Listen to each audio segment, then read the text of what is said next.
കുഴച്ചിട്ടുള്ളതാ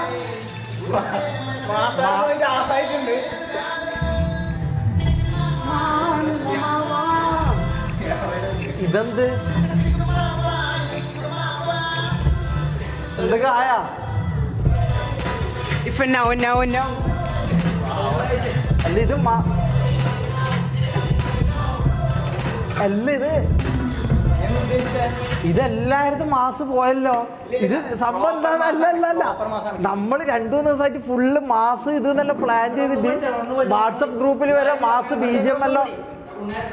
എന്തിനൊന്നും കൂടി എന്നാ വിജയിക്കോ എന്നാ ഓക്കെ ഒന്നും കൂടി വരട്ടെ ഓക്കെ പാവ എടാ പാളിപ്പോടാ പാവടാ ചിരിക്കല്ല പാവടാ വിട് അടുക്ക്. ഇത് മാസല്ല ഓനൊരു എന്തോ ഉദ്ദേശിച്ച എന്തോ നിങ്ങക്ക് പൂക്കല്ല നിങ്ങക്ക് അടുക്ക് നിക്ക് ഇതെങ്കിലും